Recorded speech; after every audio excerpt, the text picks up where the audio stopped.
जय हिंद प्यारे बच्चों, आप सब कैसे हैं? मस्त होंगे, है ना? और पूरा आप लोग बारिश का एंजॉय ले रहे होंगे। तो चलिए साथी, आज हम लोग देखेंगे कि जो भी आपका जो ये पार्ट 3 है आपका किस चीज़ का, तो ये जो है से आपका समकालीन विश्व राजनीति में पहला चैप्टर शीत युद्ध का दौर का है। जो भी बच्चे 2025 में जो भी बच्चे 2025 में एग्ज़ाम देने वाले हैं उनके लिए ये मौका दोबारा नहीं आएगा। यहाँ पे बिल्कुल फ्री पूरी तैयारी कराई जा रही है। इसलिए जो भी बच्चे अपनी भलाई चाहते हैं या फिर अपने सगे संबंधियों को भलाई चाहते हैं, इस चैनल पर ज़रूर आएँ और उनको बताएं ज़रूर कि इस चैनल पर जैसे पूरी तरीक़ा से फ्री पढ़ाया जा रहा है। तो चलिए फिर स्टार्ट करते हैं मेरे बच्चों। और आपको 450 प्लस का यहीं से आपका खाता खुलने वाला है, इसलिए ध्यान से पढ़िएगा, इससे कम नहीं आने वाला है अगर जो पढ़ा रहे हैं उस तरीक़ा से पढ़ेंगे तब, ठीक है। पिछले बार भी बच्चे बहुत अच्छे नंबर दिए थे, ठीक है, 430 तक ला करके दे दिए।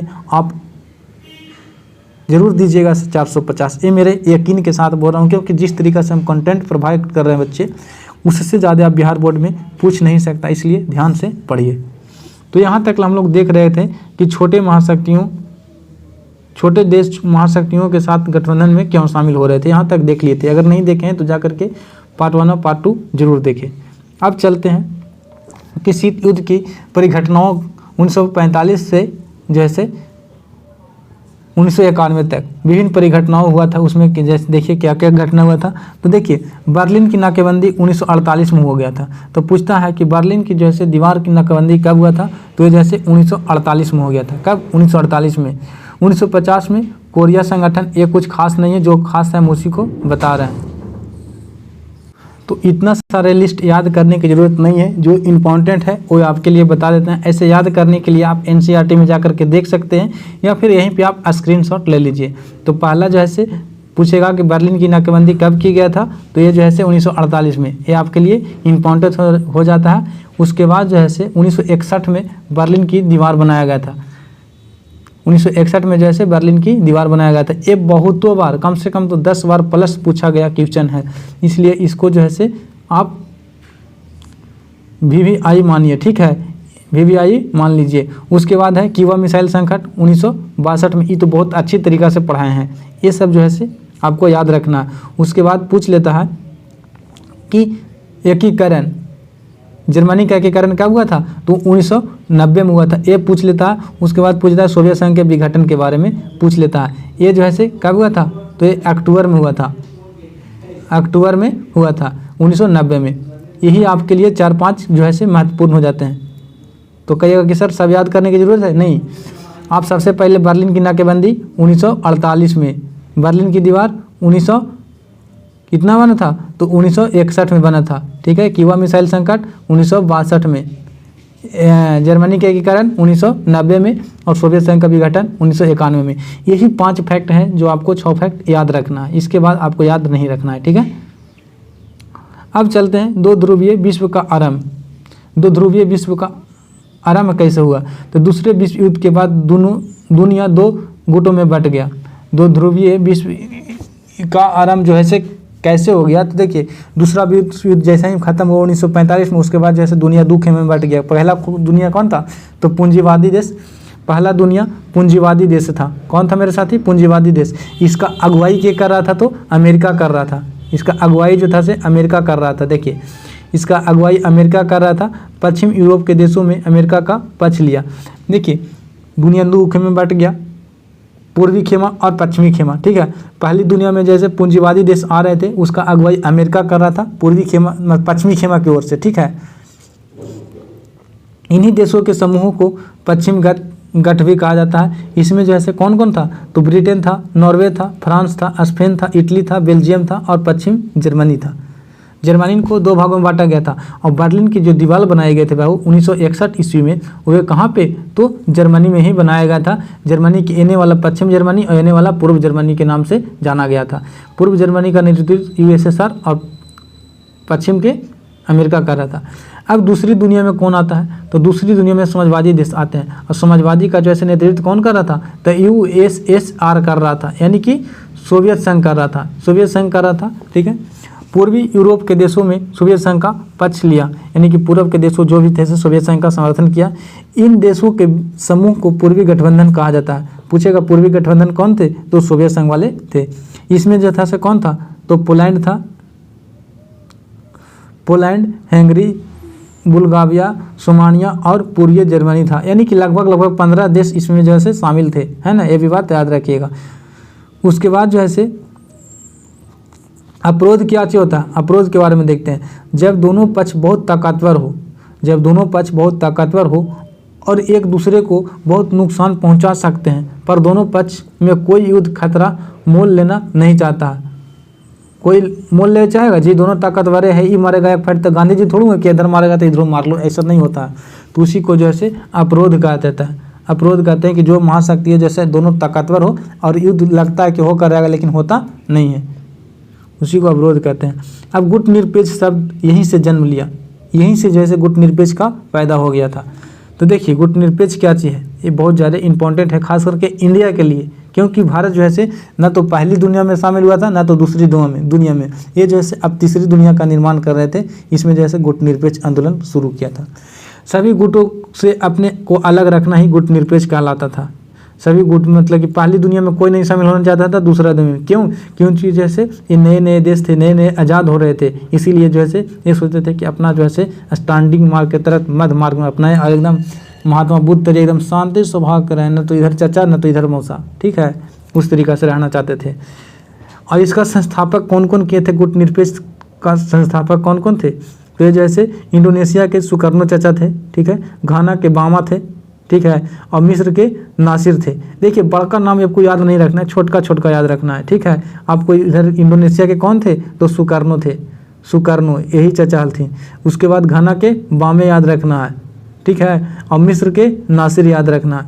ये 3 हो गए और 2 और हैं, 2 और हैं। एक जो था से भारत के जवाहरलाल नेहरू, मुख्य भूमिका जो था से इसी का था, ठीक है। यूगोस्लाविया के टिटो याद रखना है, ठीक है। यही 5 देशों ने, इन्हीं 5 जैसे महान बहादुरों ने जैसे इसका स्थापना किया था।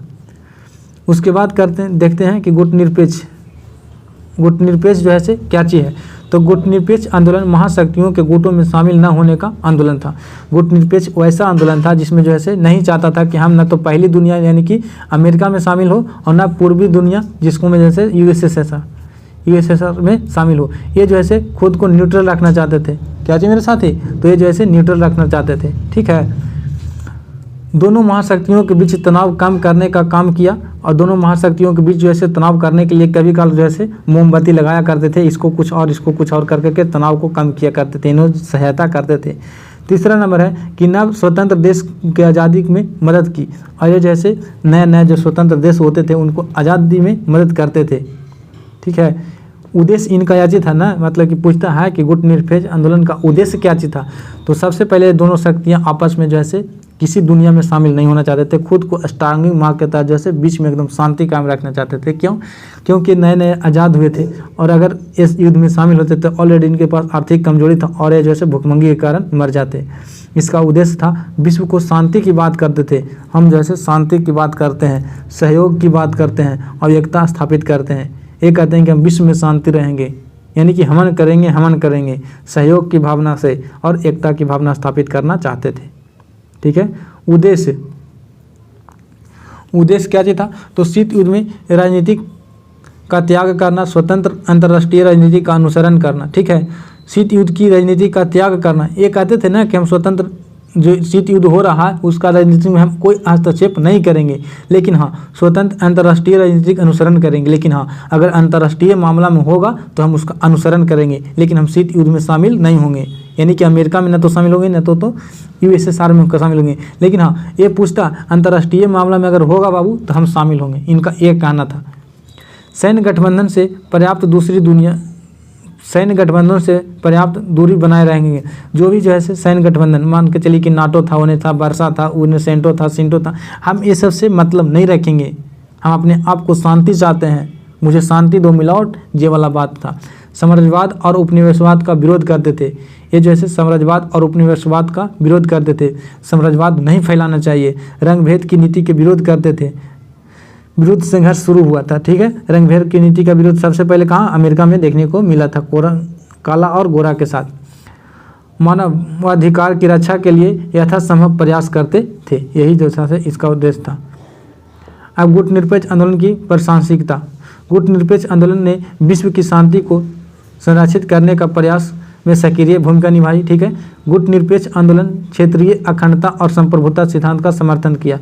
अखंडता और संप्रभुता का सिद्धांत का अनुसरण कौन किया, तो ये जैसे गुटनिरपेक्ष आंदोलन किया। गुटनिरपेक्ष आंदोलन एक न्याय संगत विश्व व्यवस्था को बढ़ावा दिया कि सबको न्याय मिलना चाहिए, गरीब रहे अमीर रहे जो भी रहे, कैसा भी देश हो उसका न्याय मिलना चाहिए, ये इसका कायम था। काहे कि ऑलरेडी ये विश्व शांति की बात कर चुका है। ठीक है, चौथा पॉइंट है कि किसी विशिष्ट मुद्दे को लेकर के मत पैदा होता है तो गुटनिरपेक्ष आंदोलन उस मत को हल करने हेतु एक महत्वपूर्ण मंच के रूप में कार्य करेगा।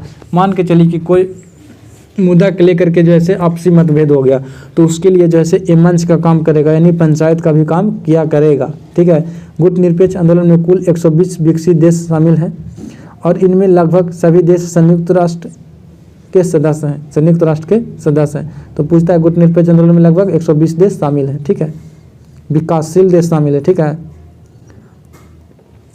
अब पृथकवाद के सिद्धांत और तटस्थता के सिद्धांत क्या चीज़ है। जैसे कि गुटनिरपेक्षता कहता था ना कि हम शीत युद्ध में सिर्फ भाग नहीं लेंगे, लेकिन अंतर्राष्ट्रीय मामला में अगर हस्तक्षेप होगा तो हम भाग लेंगे। लेकिन पृथकवाद ऐसा नहीं कहता था। ऐसी नीति जिसमें एक देश को अंतर्राष्ट्रीय मामलों से अलग रखना पड़ता था। पृथकवाद की नीति जो है अमेरिका ने अपनाया था जब आज़ादी का जंग लड़ रहा था, उस समय वे दुनिया से अलग मानता था, वे जैसे अंतर्राष्ट्रीय मामला में भी हस्तक्षेप नहीं करता था। पूछता है कि पृथकवाद की नीति किसने अपनाया था, तो अमेरिका ने। तो पूछता है कि गुटनिरपेक्ष आंदोलन क्या पृथकवाद की नीति है, नहीं, ये सिर्फ कहता था कि हम शीत युद्ध में शामिल नहीं होंगे, बाकी तो अंतर्राष्ट्रीय मामले में हस्तक्षेप करवे करेंगे चाचा, है ना।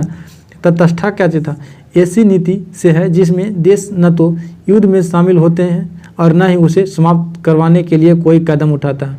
वही तटस्था जो होता है ना, है से कोई युद्ध में शामिल नहीं होता। जैसे शीत युद्ध में जो है गुटनिरपेक्ष आंदोलन तटस्था है, क्योंकि ये सिर्फ युद्ध में शामिल नहीं हुआ, ठीक है, और ना उसको समाप्त करने का प्रयास किया। लेकिन हाँ, अगर अंतर्राष्ट्रीय मामला में होगा सारा कोई तो हम शामिल होंगे।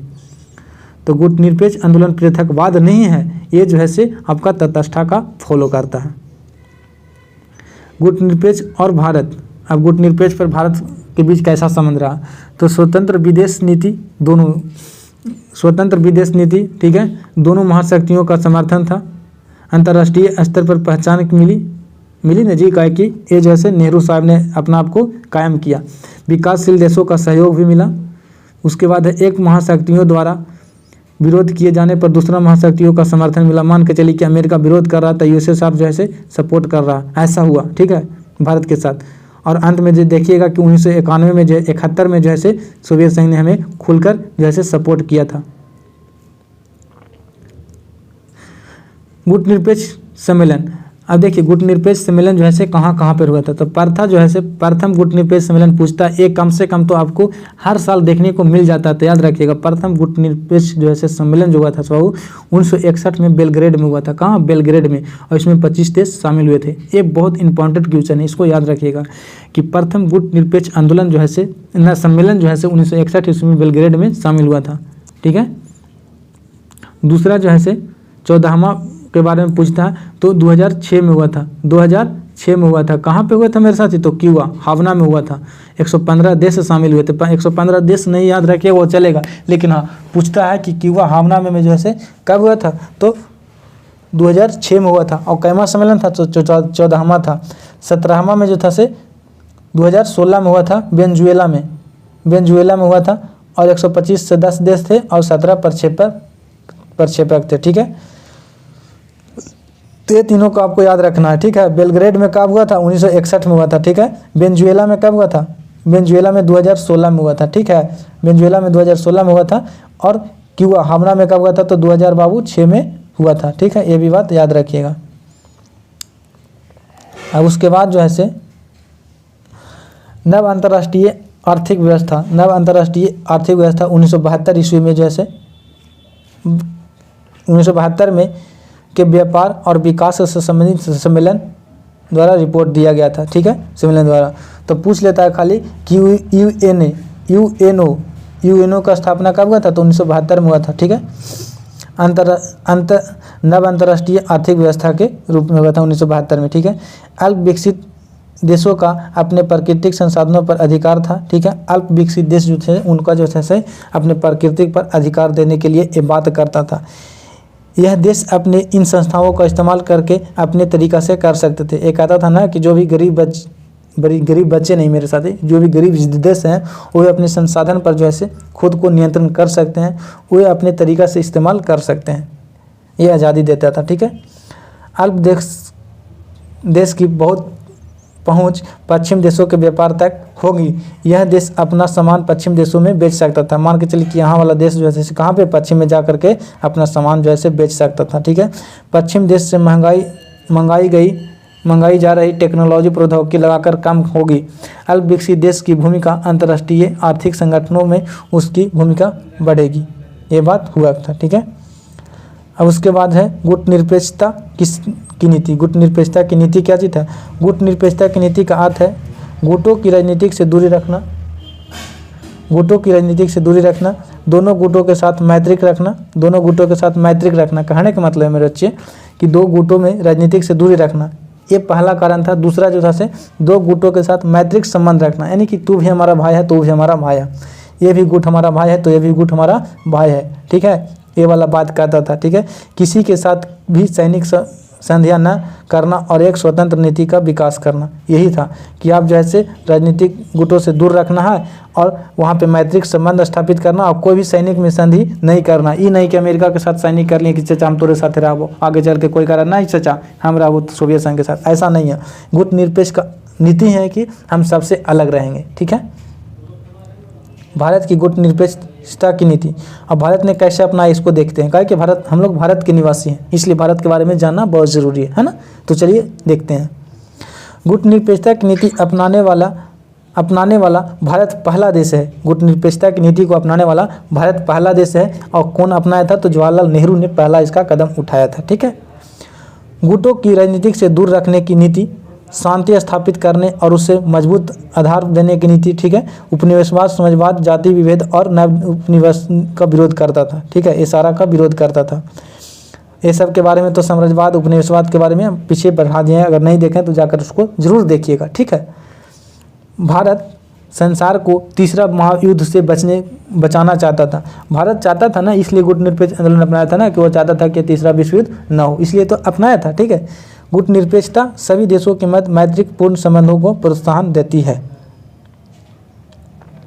गुट निरपेक्षता के चरण।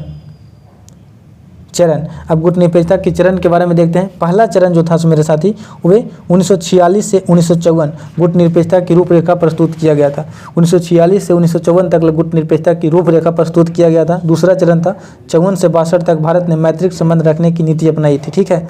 इसीलिए जो है पंचशील समझौता अपनाया था, है ना, 54 में। उसके बाद जो है तीसरा चरण 1962 से जैसे 71 दोनों महाशक्तियों के बराबर निकटता के अनुसार कार्य कर रहा था। इसीलिए जैसे 1971 में जैसे कौन शामिल हो गया था? तो 1971 में जैसे अमेरिका सोवियत संघ के द्वारा भारत को सहयोग किया गया था, जब बांग्लादेश अलग हो रही थी, ठीक है। चौथा चरण 71 से 99 भारत ने सोवियत संघ के साथ मैत्रिक और सहयोगी की एक संधि पर हस्ताक्षर कर लिया था। वही बात है कि सोवियत संघ में जैसे सोवियत संघ के साथ भारत ने जैसे मैत्रिक संबंध कब स्थापित किया था? तो ये जो है 1971 में स्थापित किया था। 1999 तक इसका सहयोग बहुत अच्छी तरीक़ा से देखने को मिला है, ठीक है। पाँचवा जो था बच्चे, वो जैसा से शीत युद्ध के बाद का काल। पाँचवा चरण था आर्थिक विकास और अंतर्राष्ट्रीय शांति के लिए गुट निरपेक्षता को आज भी प्रासंगिक है। भारत की विदेशी नीति के सिद्धांत, तो शांतिपूर्ण सह अस्तित्व की भागीदारी में ये विश्वास रखता है, साम्राज्यवाद का विरोध करता है, ये नहीं चाहता है कि साम्राज्यवाद में विकास हो, जाति विभेद का विरोध करता है, ठीक है।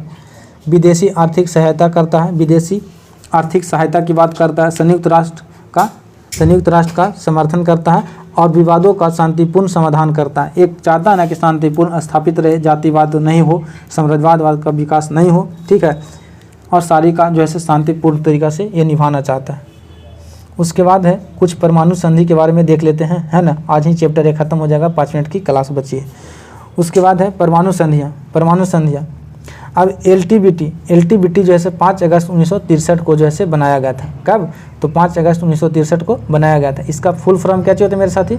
तो limited test ban treaty, limited test band treaty यानी कि सीमित परमाणु परीक्षण संधि, लिमिटेड टेस्ट बैंड हुआ था। इसमें जो है से क्या हुआ था, तो इसका मुख्य उद्देश्य जो था से वायुमंडल, बाहरी अंतरिक्षीय तथा पानी के अंदर परमाणु हथियारों के परीक्षण पर प्रतिबंध लगाया गया था।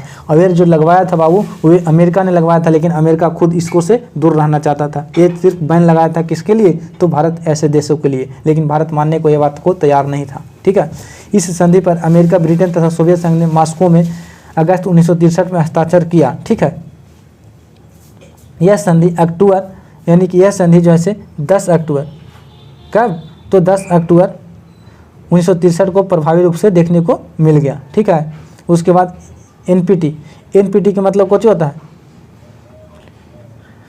Non proliferation treaty, non proliferation treaty, इसका मतलब होता है परमाणु अप्रसार संधि। यह संधि केवल परमाणु शक्ति संपन्न देशों को एटमी हथियार रखने की अनुमति देता था। परमाणु अप्रसार संधि पर जो है ये कहता था ना कि जो भी देश परमाणु संपन्न है, जो भी है 1967 से पहले जो भी परमाणु परीक्षण कर चुका वही जो है परमाणु हथियार रख सकता है, नहीं तो अन्यथा इसके बाद जो है उसके पास नहीं हथियार रहता है। इसमें जो है भारत बहुत कस का विरोध किया था, है ना। देखिए आगे क्या चीज़ कहता है, बाकी देश को ऐसे हथियार रखने से रोका जाता था। 5 परमाणु संपन्न देश जैसे, और 5 को परमाणु उसमें 1967 से पहले 5 देश था, फ्रांस था, ब्रिटेन था, रूस था, चीन था, अमेरिका था। अब बताइए भारत इसको से अलग था, तो क्या जी पहले जो है 5 देश रख रहा है, हम लोग मान सकते हैं नहीं, इसलिए इसका विरोध किया था भारत ने, इस पर हस्ताक्षर नहीं किया था। उसके बाद है साल्ट, साल्ट का स्थापना जो हुआ था 31 जुलाई 1991 को हुआ था। ठीक है, इसका होता है क्या चीज़, तो परमाणु अप्रसार संधि, और ये जो है 3 को देख लीजिएगा, इसको स्क्रीनशॉट ले लीजिएगा, या कुछ खास नहीं है। ठीक है, इसी पर जो है बच्चे आपका पूरी तरीक़ा से चैप्टर को द एंड देखने को मिल जाता है। इसके बाद जो है आप द एंड, शीत युद्ध का दौर द एंड हो गया। इसमें जो है पूरी तरीक़ा से हम लोग पूरा कवर कर लिए, है ना। अगर नहीं देखें तो बेहतरीन तरीक़ा से पढ़ाया गया है, और जो PDF आपको ज़रूरी है बाबू, वो टेलीग्राम का लिंक डिस्क्रिप्शन दिया है, वहाँ पे आप जाकर के कांटेक्ट कर सकते हैं, है ना। वहाँ पे आपको टेलीग्राम पर PDF जो है पढ़ाया प्रोवाइड कर दिया जाएगा। और जो पढ़ाएं बाबू उसको 2-3 बार देख लीजिए, इससे बाहर आपका एग्जाम में नहीं पूछा जाएगा, क्योंकि इससे बाहर NCERT में लिखा ही नहीं गया, तो एग्जाम का इतना औकात नहीं बनता है कि आगे से वो पूछ सकें। इसके बाद आपको क्वेश्चन बैंक करवाएंगे, जो भी पूछा गया है सारा क्वेश्चन बैंक यहाँ पे आपको करवा दिया जाएगा। ठीक है, ऑब्जेक्टिव, और उसके बाद जो है सब्जेक्टिव भी करवा दिया जाएगा। तो चलिए फिर मिलते हैं नेक्स्ट वीडियो में। अगर वीडियो अच्छा लगा है तो चैनल को सब्सक्राइब करें, लाइक कीजिए और शेयर कीजिए, और कमेंट में ज़रूर बताइए कि आपको क्या क्या किसी का ज़रूरत है। तब तक के लिए जय हिंद प्यारे बच्चों।